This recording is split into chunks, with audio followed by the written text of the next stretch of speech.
Halo semuanya, kembali lagi di tutorial Dynatrace. Di video kali ini, saya akan menjelaskan bagaimana caranya menggunakan web UI Dynatrace.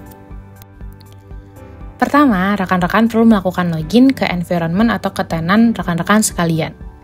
Nah, setelah kita berhasil melakukan login, biasanya kita akan masuk ke dalam halaman dashboard. Pada Dynatrace, kita dapat melakukan filtering data berdasarkan waktu ataupun berdasarkan zona. Nah, salah satu contohnya adalah kita bisa mengklik time frame di atas, kita bisa memilih nih berapa lama waktu time frame yang ingin kita pilih. Ataupun kita juga bisa melakukan custom. Misal kita mau di range tanggal berapa sampai tanggal berapa, di jam berapa sampai di jam berapa. Itu juga bisa. Nantinya ketika kita apply, data-data yang muncul adalah data-data yang sesuai time frame yang kita setting di awal. Kemudian, kita juga bisa melakukan filtering berdasarkan zona. Nah, kita bisa klik di atas kiri, di kirinya time frame, kita bisa klik dan memilih zona yang sudah dibuatkan sebelumnya. Nah, zona-zona ini bisa kita buat berdasarkan misalnya pembagian aplikasi, ataupun berdasarkan environment staging, production, ataupun develop. Selain itu, pada Dynatrace juga ada beberapa menu yang bisa rekan-rekan sekalian pilih untuk melakukan tracing dari environment rekan-rekan sekalian. Nah, kita bisa memilihnya di bagian kiri. Kiri ada left bar. Di left bar itu ada beberapa menu yang kita bisa pilih. Dan untuk mempercepat pencarian menu, kita juga bisa searching di filter paling atas. Pada layar teman-teman ditampilkan salah satu dashboard yang bisa kita buat dengan Dynatrace. Nah, dashboard ini menggambarkan keadaan dari environment rekan-rekan sekalian. Jadinya dengan dashboard ini dapat membantu nih dalam kita melakukan tracing isu. Kita bisa melihat kondisi dari environment kita, apakah ada problem atau apakah ada service atau host yang terimpact problem, kita bisa lihat dari dashboard ini. Selanjutnya menu host. Menu host ini berisi server-server yang sebelumnya udah kita install OneAgent. Untuk cara penginstalannya bisa kita cek di video-video sebelumnya. Nah, di sini dikasih overview dari server-server kita. Ada dari penggunaan CPU-nya, penggunaan memorinya, dan untuk lebih detailnya, kita bisa mengklik dari salah satu host yang ada. Kita sudah masuk ke salah satu host yang sudah diinstal OneAgent. Nah, di sini kita bisa melihat overview dari infrastruktur server kita. Gimana penggunaan CPU-nya, gimana penggunaan memorinya, berapa banyak traffic masuk dan traffic keluarnya. Kemudian kalau kita scroll ke bawah, kita juga bisa melihat dari analisis prosesnya. Berapa sih penggunaan CPU atau memori per prosesnya. Dan kita bisa cek-cek lagi, ada disk analysis, ada network analysis, dan di kanan kita juga bisa melakukan navigasi untuk secara cepatnya ya. Jadi nanti kita bisa klik-klik aja untuk mempercepat tracing kita. Selanjutnya menu services. Pada menu ini, rekan-rekan akan melihat seluruh service yang ada di environment rekan-rekan sekalian. Mungkin akan terlihat sangat banyak. Nah, kita bisa melakukan filter zona seperti yang dijelaskan sebelumnya. Filter zona ini di Dynatrace disebut management zone. Untuk memperkecil ruang lingkup monitoring kita. Nah, ketika klik di salah satu service, kita akan melihat seperti layar yang rekan-rekan lihat. Jadi di sini akan ada overview dari service-nya. Kita bisa lihat juga di kanan itu ada service ini tuh ngobrolnya ke service mana aja sih. Di sini ada 7 service dan juga 0 database. Nah, ketika kita klik nanti ada muncul service-service-nya. Kemudian kita juga bisa lihat nih detail dari request-request atau endpoint-endpoint yang di hit gitu ya sama user gitu. Nah, ini kita bisa klik di view dynamic request. Nah, di menu ini nantinya akan terlihat nih endpoint apa aja sih yang diklik online user, berapa respon time-nya, ataupun failure rate-nya, throughput-nya, itu kita bisa lihat di sini. Kemudian di menu service juga ada beberapa fitur yang bisa kita cek. Yang pertama service flow. Nah, service flow ini dia akan menunjukkan gimana sih flow service kita, dia akan manggil ke service mana aja. Misalnya di sini ternyata Easy Travel Customer Front End ini akan manggil ke booking service. Kemudian dari booking service akan ke credit card validation. Kemudian lanjut terus sampai ke database-nya. Seperti itu. Nah, di sini juga ada response time contribution-nya. Jadi, kita bisa pinpoint nih, di mana sih sebenarnya kontribusi waktu yang terlama, apakah di back-end-nya, ataukah di database-nya. Nah, selain berdasarkan response time, kita juga bisa melihat berdasarkan throughput-nya. Jadi, berapa banyak sih request yang masuk ke service tersebut. Dan jika ada error, nanti akan ada merahnya gitu ya. Jadi kayak ternyata ada dari 1000 request ini ternyata ada 100 error. Nantinya akan terlihat di sini. Seperti itu. Nah, selain service flow, kita juga ada fitur namanya backtrace. Nah, kalau service flow tadi kan dia akan melihat gitu ya dari service Easy Travel Customer Front End itu manggilnya ke service mana aja sih.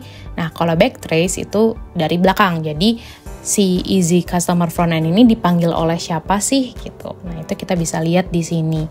Misalnya di calls from unknown host atau apapun itu bisa kita klik di paling bawah.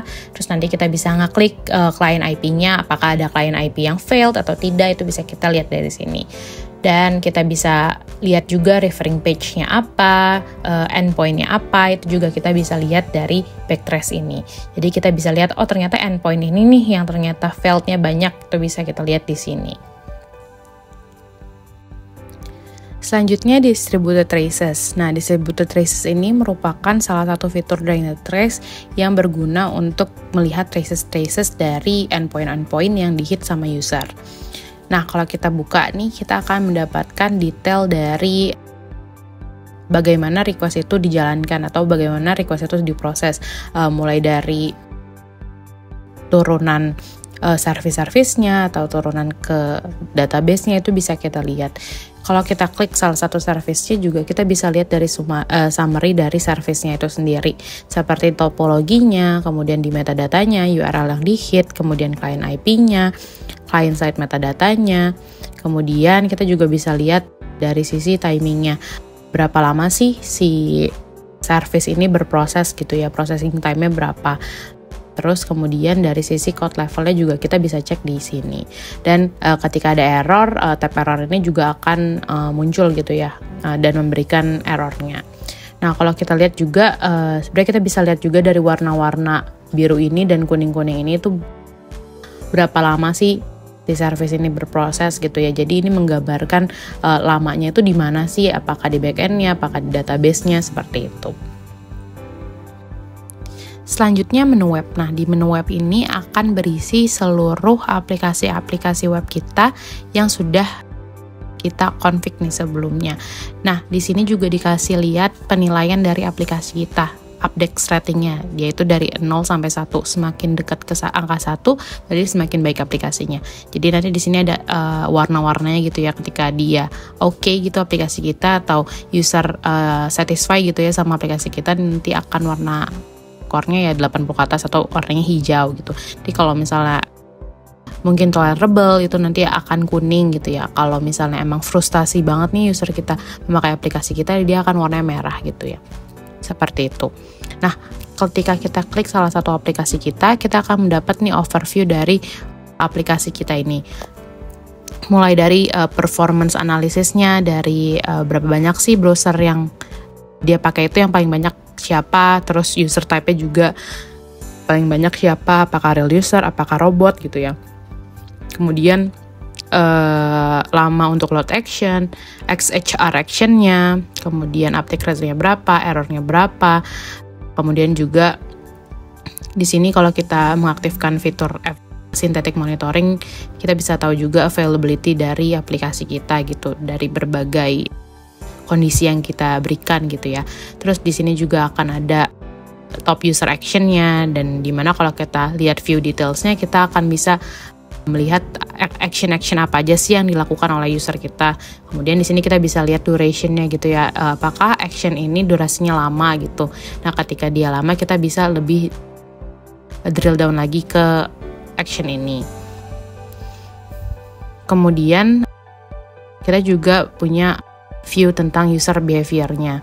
Ini yang tadi berapa banyak usernya gitu ya, yang balik new user, berapa banyak returning user, kemudian di sini juga ada berapa banyak sessionnya, action per sessionnya.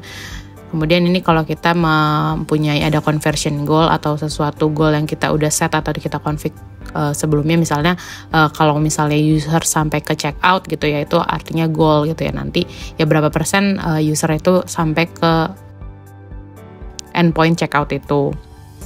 Seperti itu. Kemudian kita juga bisa analisis dari setiap user sessionnya, atau user session itu gimana sih satu sesi user gitu ya, ketika si user ini mengakses aplikasi kita. Nah, ini kita bisa ngeklik dari salah satu aja gitu ya, atau kita bisa melakukan filter dulu dari sisi skornya. Misalnya kita mau melihatnya itu yang frustrate-nya, karena kita mau ngecek dia frustrate-nya kenapa sih gitu ya. Itu kita bisa filter di sini, kemudian kita bisa pilih salah satu aja gitu ya. Nanti kita kliknya di jamnya gitu ya, di waktunya gitu. Kemudian nanti kita di sini akan mendapatkan overview gitu dari user kita, dari skornya, dari browser yang dia pakai, dari lokasinya dia di mana, kemudian operating systemnya, IP-nya. Kemudian kita juga dikasih lihat di sini action yang dia lakukan di aplikasi kita itu ngapain aja sih, seperti itu. Nah, nanti ketika ada yang frustrating, kita bisa nih analisis lebih dalam lagi. Kita bisa pilih perform waterfall analysis, di mana di sini kita bisa lihat detailnya dari request dia gitu ya. Apa aja sih yang di loadingin gitu ya, endpoint apa aja, dan mana sih yang bikin lama, mana sih yang bikin frustasi, itu bisa kita lihat di sini. Gitu. Oke, sekian dari saya terkait penjelasan mengenai navigasi web UI Dynatrace dan beberapa menu dan fitur Dynatrace. Sampai jumpa di video selanjutnya. Thank you.